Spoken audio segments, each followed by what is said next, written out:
Welcome back. to Greenlight Studio. Today we're going to be giving you a rundown of each of our top 25 favorite movies. Yeah, so we're just going to go back to back, going one number at a time, explaining a little bit about why that movie enters our top 25, and have a little bit of fun. We've never done a video like this before. There might be some rambling, but we thought no better way to start this part of our channel off than by giving you guys some of our taste. Yeah, this is our first, movie-based video that isn't, an actual, film or short film or anything like that. So, only a little nervous, but very excited. And I don't know his list, and he does not know mine. No. I mean, I know some things already because I know him, but... Yeah, I think I know your top 4, but I don't know your top 25. And there could be some overlap. There could be. Yeah, I know there's going to be a few overlaps outright, but I think it'll be pretty minimal. Let's get this puppy started. Should I get started or do you want to do it? Take it away. I'll do it. Okay, starting off at 25, and I'm glad to get this one out of the way. This is one of my only, genuinely biased emotional takes, but at number 25, I have Bullet Train, the hit, I think, 2022 action comedy. And now, the reason that this movie is on my top 25 is because for 2 vacations, I watched this movie every single day. I took a 8-day cruise. This was the only movie available on the cruise. I love this movie, genuinely. If you haven't seen it, watch it. It is so good. One of the best action movies out there, I think. This used to be on your top 4. It used to be on my top 4. I've matured slightly, but as you can tell by the placement, only slightly. I can't speak on it. I've never seen it, actually. Never seen it. You should see it. All right, my number 25 is Gone Girl. David Fincher movie. Also, I haven't seen it. Also, the book is really, really good. Now, I won't spoil anything, but it's just a movie that where every scene you feel a different way about the characters, and it's very intriguing, and the plot is so basic, right? Somebody's wife goes missing, but it has social messaging that I don't think I've seen it done that way anywhere else, and it's very compelling. It's a thrilling thriller.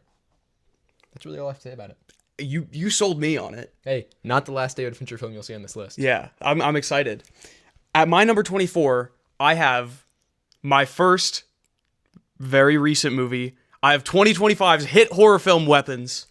Weapons. Weapons is a great movie. I don't care who you are, what you like, unless you're a specific person, you are going to like this movie and you should watch it. This is a great horror movie. It's pretty honestly, it's easy to understand, yet has so many layers. I really feel like it's everything you could ask for, and it's all packed into a 90-minute, really, really interesting horror movie. Balances tones really well. It does. And very shocking. Very shocking. And there's some really good moments. So that's why it lands on my top 25. My 24, No Country for Old Men. Now, you have some of your grievances with this one, but I think it's just an immaculate movie. I mean, I think Anton Chigurh, the villain in this, might be the best antagonist in any movie ever. Hard agree. And one of the best characters in any movie ever. And the performance is so good. The way that this movie, the cinematography is great. The way that it doesn't use any music. Something you might not notice right away. You wouldn't notice. The ending is good, and it's gritty. It's just so well made. Just immaculate. Yeah.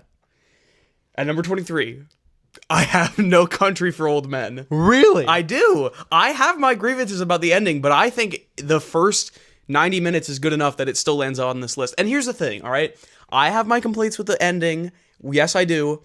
But I have matured enough to know that those are probably just personal, and I think that what the Coen brothers did with the source material is exactly what Cormac McCarthy would have wanted, because it's how the book's written, and I appreciate that for it. So while it's not personally, I am a little disappointed with the ending. I'm not going to get into spoilers. I think it leaves something to be desired. I still think this is a great movie, and like Luke said, Anton Chigurh, probably the best movie villain I've ever seen, and that performance from Javier Bardem, out of this world. I mean, he is the most captivating character of that movie in a movie full of star-studded performances. So it lands on my top 25 in the number 23 spot. It's also very edge of your seat.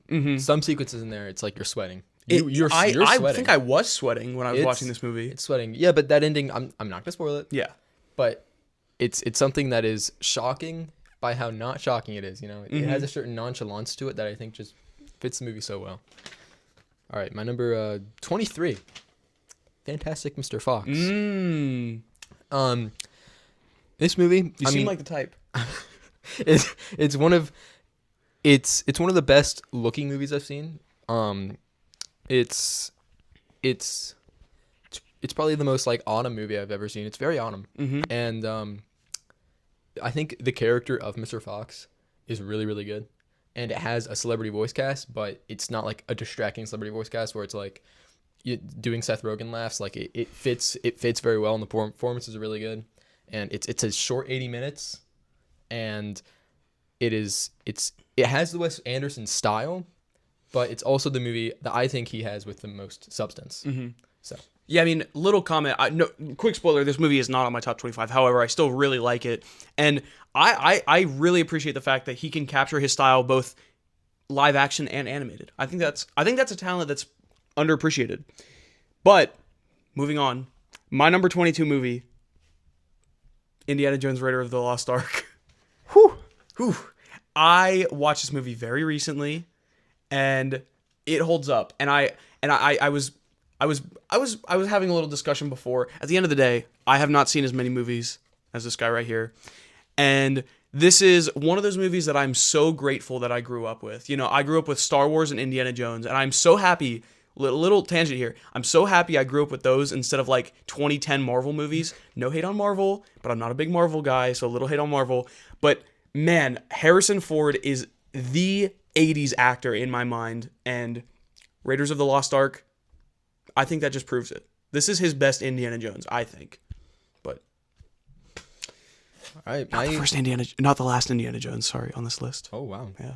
My number 22, Good Will Hunting, which is not about thrifting, but it's again a very simple movie, but it's very powerful. There's some monologues in here that's really good. Matt Damon and Ben Affleck, their story kind of crazy. You know, we have been compared to Matt Damon and Ben Affleck, believe it or Many not. a time. Many times. And Robin Williams' performance, Matt Damon's performance, all very good. The ending, the last line, so good. I need to rewatch it. I do. That's all I have to say. It's a great movie. At my number 21 spot, I have One Battle After Another. Ooh. The 2025 Best Picture winner lands at number 21 on my list. I think this movie is really good, and it could have been a little better.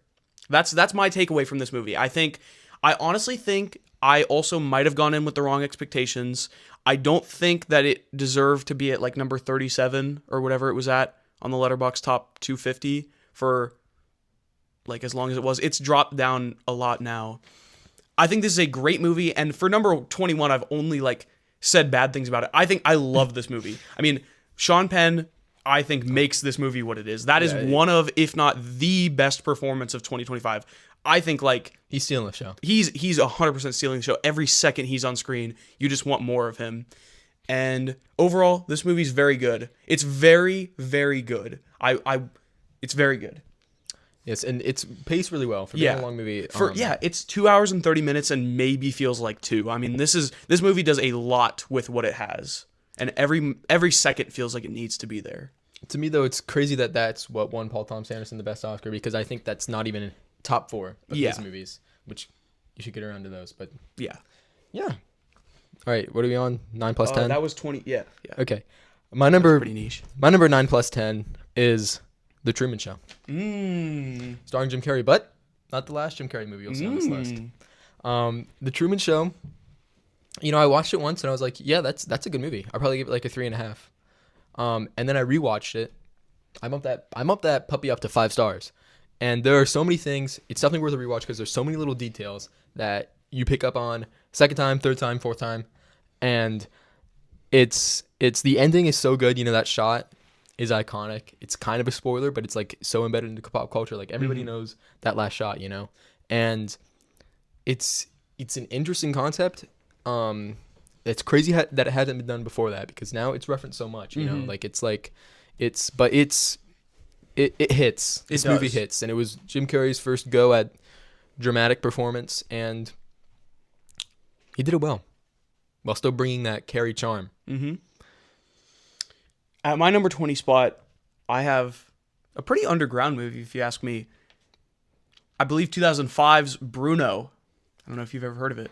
I've heard of it, yeah. Sacha Baron Cohen? Sacha Baron Cohen. And it is a shame. I think Borat is a great movie. It is a shame that pop culture has forgotten Bruno in the past. I think that this is the best mockumentary of all time.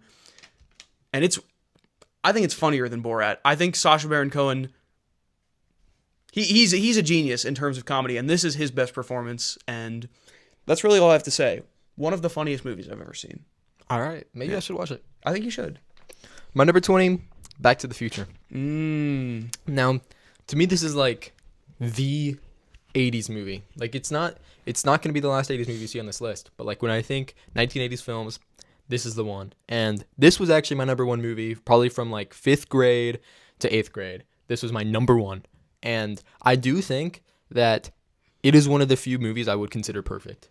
And it doesn't give you as much to think about as some of the other movies on this list, but the screenplay is perfect. The performances, like who else could have played these roles? The music is so good. It's such a tight movie, such a tight movie, and it's good. It's good. It holds up. At number 19, I was not lying. Indiana Jones and the Temple of Doom lands at number 19 on my list for a movie that George Lucas, or not, what am I talking about? For a movie that Steven Spielberg called like one of his worst. I don't know what he's talking about. This is, for a while, was my favorite Indiana Jones movie, and it's not the last one on this list. But no, I mean, again, Harrison Ford shines. I don't know. I consider this to be almost a perfect movie. I think there's a few qualms that I have, and I'm sure by this time everyone's seen this movie. Like, I don't think me spoiling anything would actually be spoiling anything, but I do think it has the weakest villain maybe in the entire Indiana Jones franchise. Maybe. I don't know. The fact that the villain is introduced very late and is not that threatening, it takes a little bit away. But I really like the spontaneous nature of this movie, how he kind of just stumbles upon his mission. It's different from all of the other Indiana Jones movies. And, of course, it's got that 80s Harrison Ford charm still in all of its glory. So, of course, it lands at, was that number 19 on my list? All right, the movie that invented PG-13. Along with Gremlins. Yes. My number 19, Amadeus. Now, you would think that this movie is a movie about Wolfgang Amadeus Mozart. You would think that. Probably one of the most talented people in the history of the world. Besides me. And, us together. That's true. And being a 3-hour period piece, biopic, you would think that'd be boring as fuck. But this movie flew by. It's one of the fastest 3 hours of my life. And it's actually not about Wolfgang Amadeus Mozart. And being named Amadeus, it's kind of meta, because it's actually about his rival, kind of, Antonio Salieri. And I think he is one of the best characters to ever grace the silver screen. His dynamic with Mozart is really, really good. They portray Mozart in a way that you wouldn't think they would do. And, I mean, set design, costume design, all really good. The way they integrate music, really, really good. I watched this movie not expecting to love it, and I loved it. And the next day, I was like, I kind of want to already rewatch this movie. It's pretty much a perfect movie. So, yeah. At number 18, I have the Safdie Brothers classic, Uncut Gems. And I mean, you talk about Jim Carrey and an emotional performance. I would like to take a second and talk about Adam Sandler and an emotional performance. I had no idea that Adam Sandler could act as well as he does in this movie. And I was wrong, and I feel bad for Mr. Sandler. I kind of wrote him off. But man, he is so good in this movie, and it's just so shocking. And I have another Safdie movie on this list. I don't know why I did parentheses, but that's quotation marks. Sorry. But when you talk about being stressed out by a movie, I have never been so stressed out by a pure drama like I have with Uncut Gems. And I will not spoil anything. This is an absolutely incredible first time watch. I mean, I went in completely blind, but this has some of the most shocking moments out of any movie that I've ever seen.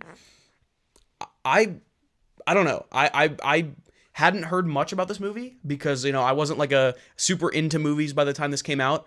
I was kind of a child, but man, I missed out. I missed out on seeing this movie when I was like 11. That would have been a bad idea, but I'm really happy I watched this one. This was really good. I showed him, by the way. He did do that. Yeah.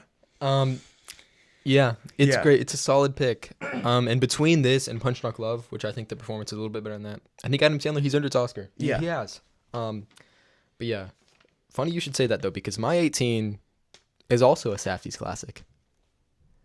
Marty Supreme. I'm This- surprised that's not higher on your list. You know, all this top 25 in a way is my number one. Okay. I just love him so dearly. But Marty Supreme, I definitely the most recent movie on this list by far. Like, there's not many other things that have come out this decade on this list. But not there's anything wrong with that. But it is like I've never seen a movie like Marty Supreme before, and it's one of those movies where like you get home from the movie and you're just excited about movies. It's like, wow, look what movies can do still to this day, still being made right now, and it's so exciting. I saw this movie 6 times in the theaters. Six times I saw it, and the first 5 times were like in less than a month's span. It's so exciting. The Timothy Chalamet performance, Michael B. Jordan was amazing. Timothy earned it. Okay, Timothy earned it. And the ending is, I was so taken aback the first time I saw it that the credits rolled right there. But I sat on it, watched it 5 more times, and it's such a perfect ending. It's one of the best of all time. And it is barely about ping pong, but it's so good. So good. Such an amazing, just so, it's great. Every aspect of filmmaking, I think, is done amazing here. So yeah. Before I get into number 17, I would like to ask you, who do you think's the best on-screen duo of all time? Besides us, Sure. probably Woody and Buzz. Oh, you're wrong. Walt and Jesse. It's Harrison Ford and Sean Connery in Indiana Jones and the Last Crusade. The on-screen duo. Yeah, I mean, Terrible take. this is the Indiana Jones movie. Besides, no matter what anyone says, this movie is still very edgy, and that's not why it's on my top 25. I just want to get that out there. But Baker. but this movie is amazing and it's so good and it totally deserves to be on my top 25 and it's not an emotional pick at all. And you should watch this movie. It is the best Indiana Jones movie. Yeah. I'll give you that. And it's the last one on this list. Don't worry. Number 17. Parasite. Great. That's a great movie. I'm a little scared because that's like really high on my list. I'm gonna say this right now. If I were to make an objective list, I mean, you obviously can't be objective, but if I were to be objective as possible as like the best movie of all time, this would be top 3. I Top think there's an 2, argument maybe top 1. This could be number 1 objectively. It's so good, and if you're one of those people that like doesn't want to watch foreign films, doesn't want to watch a movie that has subtitles, watch this movie. You need to watch this movie because it is like you won't even notice. It is so well paced. Again, every aspect of filmmaking is amazing here. It's such like every movie, like so many movies after this did the whole like eat the rich, type thing. Commentary on class. No movie has done a commentary on class better than this, I think, in my personal opinion. And it's got shocking moments. It's riveting, and it's a perfect film. It's a perfect film, and it blew my mind. It blew my freaking mind. So yeah. at number 16. Now, okay, I'm going to be honest. Reading my list back, my takes might be a little hot. But, man, when you talk about a comeback, I wrote this movie off for years. I wrote this movie off for years. I would like to preface this by saying this. And I think the main reason that this is on my top 25 is because when I rewatched this movie finally, I realized not only is it a good movie, it's a great movie. At number 16 on my list is Star Wars Episode 3: Revenge of the Sith. Wow. Every single qualm that I had with Hayden Christensen in Episode 2, he knocks it out of the park with this performance. I think this movie is genuinely emotional. It's genuinely interesting, and everything that I said about the prequels being bad, which I think the first 2 still kind of are, this movie is not. This movie is really good, and I'm a big Star Wars fan. And if you know me, you probably know that. That's why a lot of these 80s movies are on here, and the series that is Star Wars is going to be on here a few more times. Quick spoiler alert. But yeah, no, I think I was in like a big Star Wars phase. I watched this movie, had so much fun with it, watched it a couple times. I still loved it. That's why it's on this list. I apologize. There's going to be a few more fiery takes on here, but from this point on, my movies are like more objectively good, less emotional voting. Okay, 16. I have Dead Poet Society. Now, this is kind of the point where I feel like I'm just gonna say the same thing about every movie, but this is one of the most like moving movies ever. You know, you're gonna feel so many things. You're gonna feel them really strongly. Especially the ending. The ending is like really makes this film. The music there is so good, and you know it's like I feel like it's a movie that speaks for itself. You know, it's like it's powerful. It's a powerful movie. Yeah. And yeah.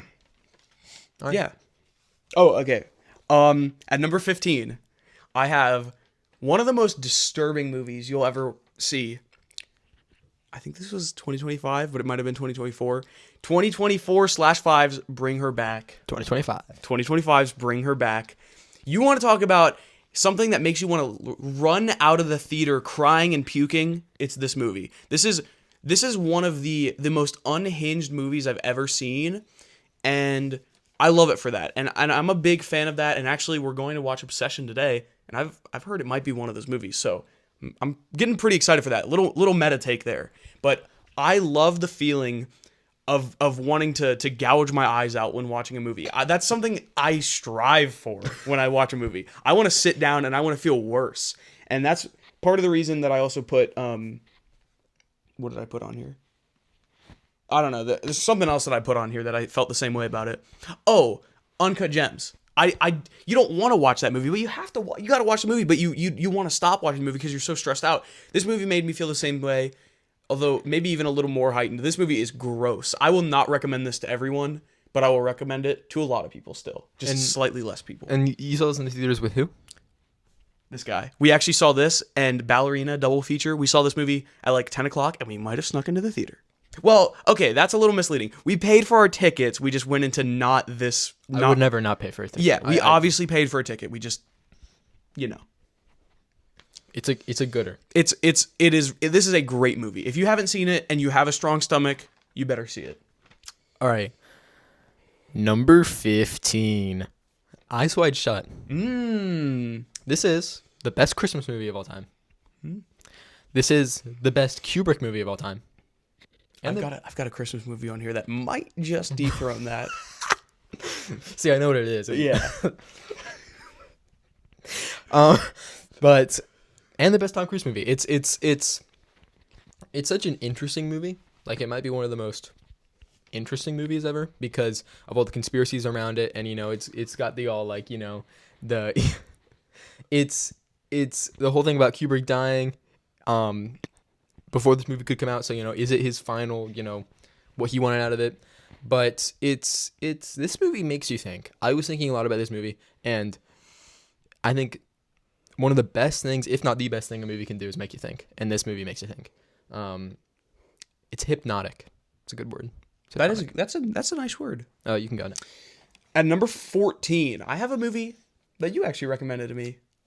This is, I don't know the year. I've been trying to like intro every movie. I don't know. I think it's like 2013. Her with Joaquin Phoenix. I mean, talk about Joaquin Phoenix. I think Joaquin is the 2010s to 2020s actor. Like I would call him the most talented actor alive right now. Every single time I watch one of his movies, I am like 100% in on his performances. And this is my favorite Joaquin Phoenix movie. I have a few more Joaquin. Like I think if this was a top 30. I think there'd be like 2 more on here. But I think Her is his best movie. I mean, you talk about gut punches. This movie has so many and is more applicable today than even it was in 2013. Like this movie, I think Spike Jonze is a time traveler. I mean, I don't know how he knew. I think he knew about Charles before any of us did. Cause like, yeah. Charles is ChatGPT. Yeah, Charles is slang for ChatGPT. But yeah, like this movie can be this like just as this movie, okay, I'm gonna rephrase this. A lot of movies age very poorly. This movie has aged like wine. Like it's gotten better with time because it's more applicable now. And I don't even know how that's possible. But yeah, it lands at number 14. You know, Joaquin Phoenix, I would say he's not near enough, you know? Mm-hmm. And at my number 14, don't hate me for this. This is kind of cringe. American Psycho. Some people already clicked off right there. But I think they probably clicked off when I said like Indiana Jones. but I promise it's good. Mm-hmm. Okay? And don't let the TikTok edits or the Sigma males, don't let that detract you from this movie, because it's actually commenting on those very things and criticizing those very things. And it was set during the 80s and commenting on like Wall Street yuppies, but it's still so applicable to different cliques now. And it's barely even a horror movie. You know, so people go in with that expectation. It's a black comedy. And Christian Bale, he does amazing, and I think like it's great. Another one of the great actors in my mind. Like He is amazing. If there was a Mount Rushmore, I'd have to think about two of them, but I think there's an argument to be made that Joaquin and Christian Bale should be on that Mount Rushmore. If it's like the last 20 or so years. Yeah. I don't know who else would be on there though. Maybe that's something you guys should comment about. Christian Bale is one of the most dedicated. What about that? Ooh, Wait, yeah, you leave a guys should comment. comment your Mount Rushmore of actors from the last 20 years. And actually comment some of your favorite movies. Yeah. I forgot to say, we love to hear it. We love to hear it. Yeah, maybe I mean- we should have made that announcement earlier because I Yeah. think watch time's probably like 2% right now. Okay.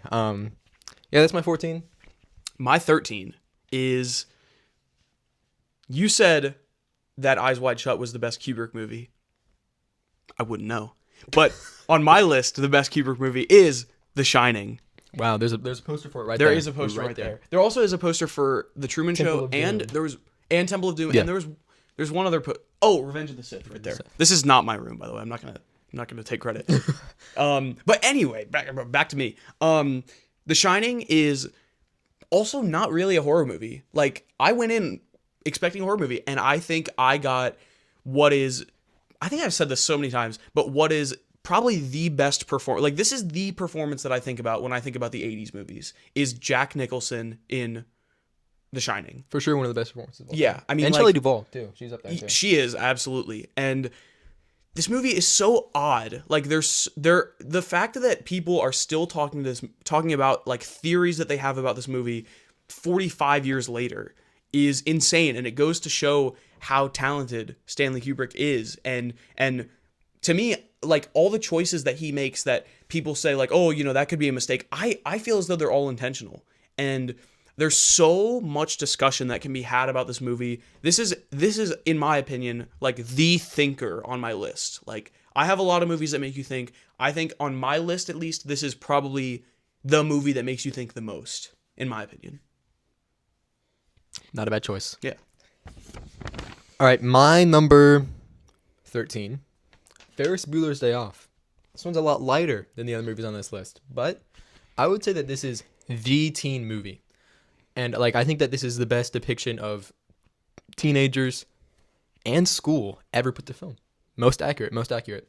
And yes, you know, it's a fun, kind of silly movie, but it also, I think there's still something to chew on there, you know? It still has something serious to think about. Mm-hmm. And I think performance is great. You know, great movie. Movie. At my number 12 spot, I have the other Safdie movie on this list. I have Marty Supreme a lot later. Again, like I said, I've seen a lot less movies. I would like to clarify that. But yeah, I actually only saw this movie once, but I really enjoyed that, and that viewing was very good. And this is one of those movies that, like, it's 2.5 hours, and I'm not going to say that it doesn't feel like 2.5 hours, but it doesn't, like, it goes by really fast. It does. Like, this is, like, when this movie was winding down, I was actually a little surprised that there wasn't more. And since he's already commented on this movie, like, I'm going to keep this kind of short. So I'm going to comment on Kevin O'Leary. Very questionable person, and questionable as being very nice. Yeah, that's a more accurate word. But he acts his A word off. Like, I mean, he's really good in this movie. Also, that's a Marty Supreme reference. because the whoosh. But yeah, no, I don't know. That was just an element that I have that wasn't mentioned. Everything else he said is applicable to me. And Odessa Zion. Oh yeah, she's great. She's great. I really could not believe she did not get supporting actress nomination. I know. I felt the exact same way. It was not a very stacked year for supporting actress, but she should have made her way on there. I didn't say this, but movies where the main character is a terrible person who keeps making terrible decisions that you like hate to watch. It's like please stop making those decisions. I like those movies. Yeah, very very layered. And I think that Kevin O'Leary also makes it easier to root for Marty Supreme because you hate Kevin O'Leary's character so much. It's kind of like you, in a way, want Marty to win. Yeah. Just to stick it to him, Adds a good balance. All right. Get this. My number 12 is her. I'm okay. That's cool. I've been impressed by the overlap here. Yeah. Her. I think you covered it. One of the best looking movies ever. The cinematography is so amazing. The music is like, wow. Music's amazing. It's probably the best depiction of loneliness put to film. Joaquin Phoenix is amazing. Like you said, it ages like wine. It's so relevant. And yeah, I watched this movie once and I was like, that's amazing. I watched it again, loved it even more. But the second time I watched it was during the day, and that ruined my day. Bad idea. I was truly just in a melancholy mood that entire day because this movie, it gets to you. And it's great. I agree. At number 11, this is the most recent movie that's on this list. This is a 2026 movie. Wow. This is 2026's The Drama.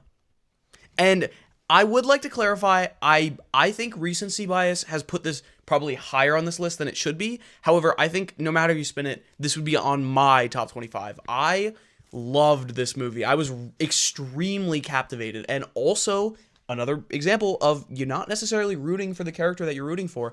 I am not going to make you format an opinion if you've seen the movie or not. Like, I'm not going to get into spoilers or make you format an opinion. But I think Robert Pattinson was not the best guy in this movie.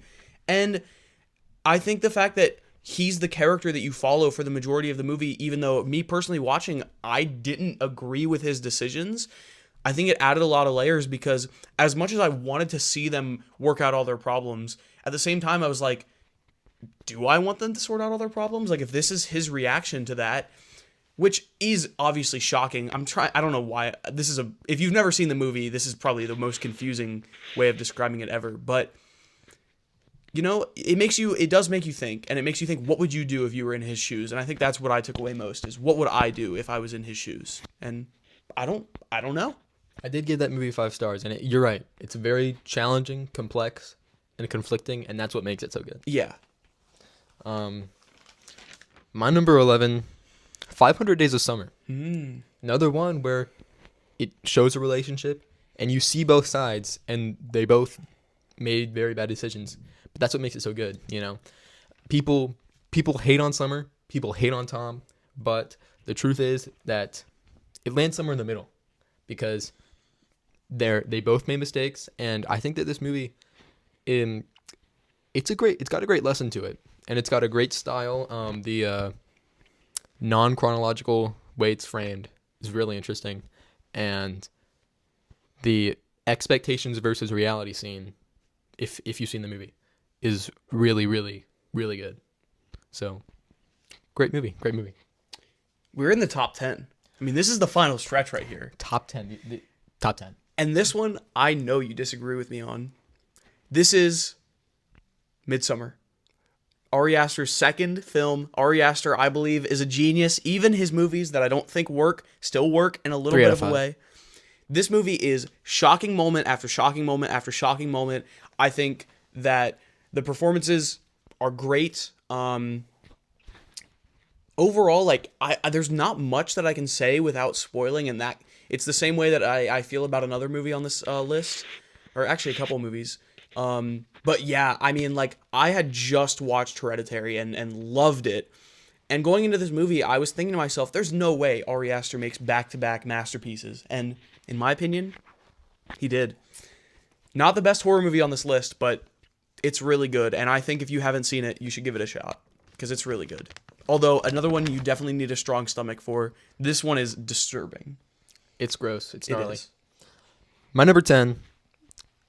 I think this one could get me flamed too. Everything Everywhere All at Once. Now this movie came out. Everybody glazed it. And then it won Best Picture, and people started pooping on it, and they were like, "Oh, this is mid. This is too silly. It's quirk maxing."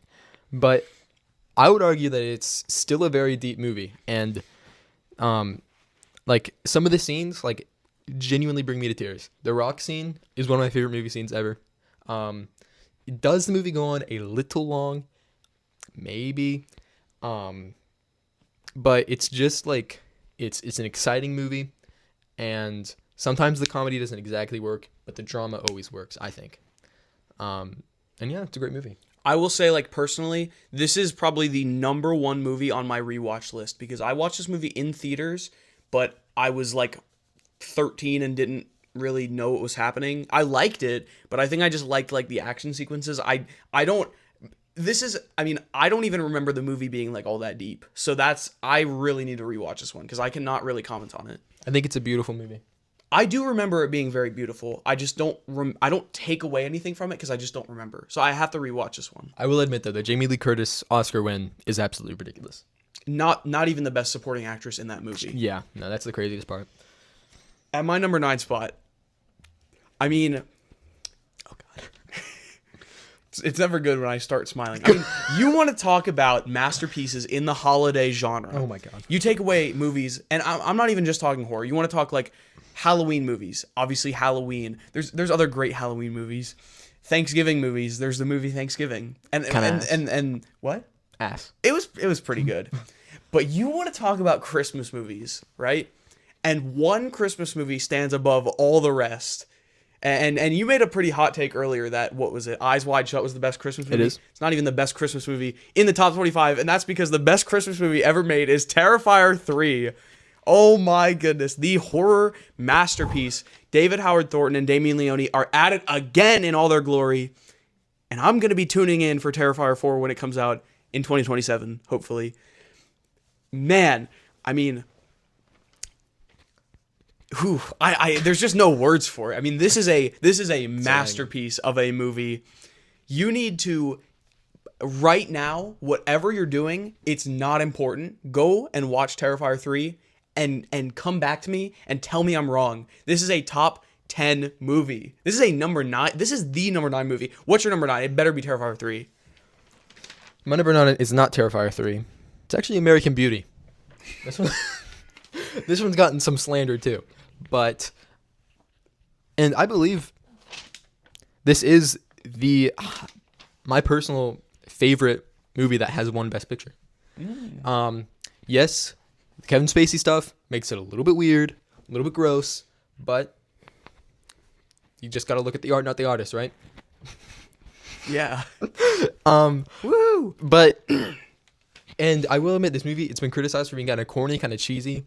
I think that is part of its charm, right? It's kind of like American Psycho, where it is, parts of it are a black comedy, but it still also has a lot to say. And I think that it's a great movie. It's a great movie. It's a product of its time, but again, that's part of the charm. At the number 8 spot, I mean, you talk about masterpieces in the 2010s, and if this movie doesn't come to mind, and this movie, spoiler alert, is Rogue One, if this movie doesn't come to mind, you're thinking wrong. I mean, if you want to talk about Or like Rogue Dumb. George Lucas's original vision for the franchise, seeing that in 2016 and for me 2026 again, because I of course rewatched this movie very recently. I mean, the visuals of this movie, I think this is the best visually appealing movie I've ever seen. And that's and that might be a hot take because it's all just straight up green screen, except they actually do it well because this was at a time where companies kind of cared about special effects. And I think visuals are honestly the main reason this movie's up so high. But I mean, as a certified nerd, seeing things like Star Destroyers and the Death Star up close in HD 4K, man, I mean, let's just say, actually, I'm not going to say that on the internet. Let's just say I really enjoyed it. All right, this movie it has its flaws, but you'll see right through them if you're a Star Wars fan, because it doesn't matter, because you get to see like really cool stuff. It's the best. Visually, it's the best Star Wars movie. Mm-hmm. I wouldn't put it in the last Star I Wars wouldn't movie put it on in the this top. list, I wouldn't put it though. in the top 50 visual movies visually though. It's not that good. It's kind of glaze. Okay, number 8. This one's super niche. Okay. None of you have ever heard Oh, of it I before. know what it is. Whiplash. Oh, never mind. So Whiplash, again, I've said this a couple times, but I think this is a perfect movie. I wouldn't remove anything. I wouldn't change anything. This movie has got a look to it where it's like no other movie has that look. You know, that looks like Whiplash. The colors, the lighting, the performances. Whew. The performances are exactly my tempo. That's a reference to the movie if you've seen it. It is super niche, but the dynamic. You said that Sean Connery and Harrison Ford were the best on-screen duo. Whiplash runs circles around Indiana Jones and the Last Crusade. All right, their dynamic is one of the best put to film, and much like Morty Supreme, its lesson on the pursuit of success and the pursuit of greatness hits hard, and the ending is one of the best of any movies ever. It's well paced, well shot, well everything. At number 7, I think this is my first pick in a while that isn't Glaze. This is a legitimately really good movie, and that's the fun part about doing this video is like, yeah, I'm glazing these movies, but I know they're glazed. I would like you to know that I am self-aware that half of my list is glazed. I would like to say that right now. But at number 7, I have John Carpenter's The Thing. It's a great movie. What was for years my favorite horror movie. I mean, this movie, I cannot, out of every movie on this list, you have to watch this movie blind. I mean, if you get spoiled, it's basically ruined. Like, the entirety, this movie is basically I won't even say that. This is such a good movie. You need to watch this movie. I don't know what streaming service it's on, but just watch it. It's worth it. If you have to rent it or pay for it, it's worth every penny. I mean, Don't pirate it. don't pirate it. Don't do that. Watch this movie. It's really good. But not the 2011 No, version. not the 20. They have the whatever same movie. title. They do have the same title. That movie is so bad. Like, it starts out okay, and then it's so bad. Don't watch that movie. If it's gonna make 1982. you like this one less. So watch the 1982 The Thing, and then That's forget it. that this That is franchise ever existed, and just It's not this a is franchise. a It's one one movie one franchise. movie. Yeah. And I would say it's the great. best effects put to film. I think Effects are pretty 100%. Yeah. I mean, that was the pitch for me to watch this movie. Watch this movie. It has really good special effects, and I was like, okay. And this is in the 80s. Remember that. When you watch this movie, remember this is the 80s. There is no computers involved. Here. 11 years before Jurassic Park. Yeah. I was trying to think of And- another comparison, but that's all I got. 41 years before Charles. Also, that's, if you forgot before, that's slang for ChatGPT. My number 7. Again, this is kind of a film bro-y movie, but Fight Club. I think that this. I mean, I feel like there's not really much I can say about it. You know, it's like Yeah, you can't say anything. It's one of the most. It's one of the most famous movies of all time, and I think that the glaze is earned. I do think the glaze is earned, and it captures a spirit, even though that it has been misinterpreted, just like American Psycho. That is really good movie. Obviously, it's number 7, so that's all I really have to say. Fight Club. At number 6, and part of my French, if you don't mind me saying, I think that this is the greatest action movie of all time. I have other movies on this list that are technically action movies, but this movie is the greatest solely action movie. John Wick Chapter 4. That's kind of what I thought. I mean, this is the theater experience. I waited for this movie on bated breath, and I was not disappointed. This movie is unbelievably good. I mean, I said that Rogue One had some of the best visuals, and John Wick 4 might be second place. I mean, this movie has, like I said before, some of the best visuals in the game, has probably the best action sequences in the game, has these has the number 1 best action sequence I've ever seen. And if you've seen the movie, you know, let's just say the single word overhead. Oh, Yeah. yeah. And Man, I mean, there's only so much that can be said about a 2.5 hour movie of Keanu Reeves shooting people in body armor and with body armor coats going like that the whole time. Like the dog. I like the dog. I love the dog. This movie is so good. It's so good. It's not too long, and the visuals are they're amazing. And I love this movie, and it's not Glaze. It's a great movie. Watch it. Best dog in the John Wick franchise. Mm-hmm. Not the best dog in the movie game though. What? Good boy. That was the best dog in the movie game. Oh, okay, Yeah. okay. Sorry for hating on the John Wick dog. The John Wick dog was great. Number 6, I have Being John Malkovich, which another Spike Jonze movie. Yeah. This movie, it should feel like it's cork maxing, but it's actually like it feels its quirkiness feels very natural because it was before a time when that was like a try hard thing. It's such like an oddly specific movie. Like it's about the actor John Malkovich, which is such like a random actor, and so many things in it are like so like weird and random, but it's also like again, I've said this so many times, but it's got a lot to say, you know. Again, about identity, success, and it's a kind of trippy movie, but it's good. It's so good. And it's not like niche, but it's I think a little bit underseen and a little bit under talked about. So Being John Malkovich, great movie. At number 4, I have no, not number 4, sorry. At number 5, this movie in the last couple of weeks was knocked off my Letterboxd top 4. And that's because I believe that this is the greatest horror movie of all time. But when stacked up to my top 4, there's just not a spot for it. And of course, if you know me, it's Hereditary. I still believe this to be the greatest horror movie of all time, the most shocking horror movie of all time, the probably most emotional horror movie of all time. Maybe. Give me that one. But if anything, one of the most disturbing movies ever released in theaters. I mean, this movie has some of the craziest emotional beats. If you were to explain, like, even just like 2 of the things that happen in this movie to someone who's never seen it, they would look at you and they would probably run away. Like, I mean, I don't know if they just do that because it's me, but like, I don't know. Like, if you were to storyboard this movie, I don't even know what the writing session would be like. I mean, if I was Ari Aster and I pitched some of my ideas to someone, I don't know how I wouldn't end up in the slammer. I mean, not to like overhype it a little bit, Not but that crazy. It's not that crazy, but You're just making it sound like a snuff film.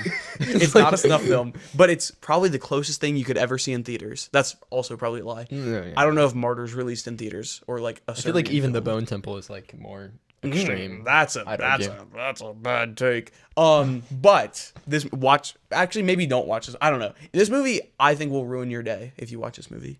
That's an agreeable take, right? Or at least worsen your day at the very least. All right, my number 5, Eternal Sunshine of the Spotless Mind. I thought that was going to be higher on your list. Well, this movie, like I said, Jim Carrey. I said he'd make his return. He did. What's funny? No, I was just thinking. This movie, it's what? No, nothing. Go ahead. What? Go ahead. This movie.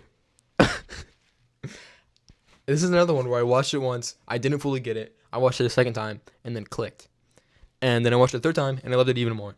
And I think that this is an interesting movie in the whole like doomed romance type thing where it's, you know, the and I it's just what do I even say?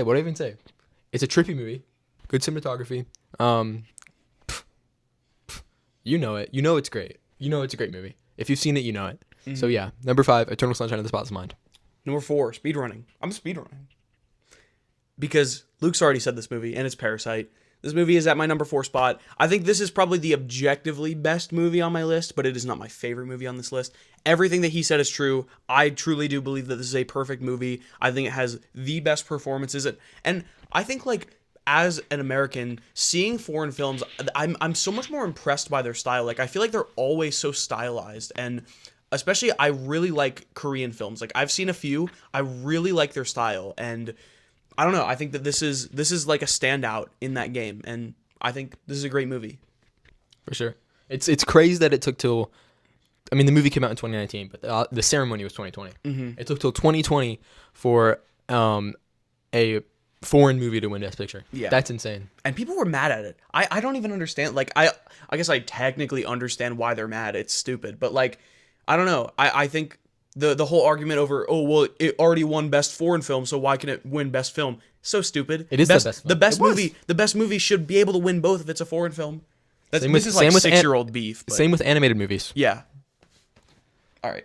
Okay, so my number, what, 4? 4. My Yeah, number 4 is It's Such a Beautiful Day.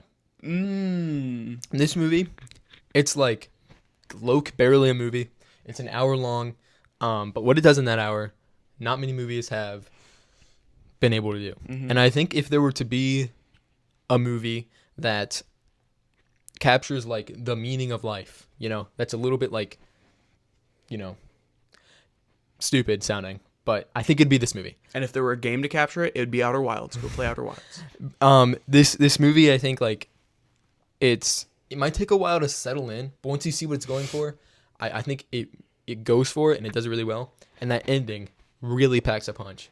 And I life-changing, I think, is like a bit of a big word to call any movie, but if there were to be a life-changing movie, it would be this one.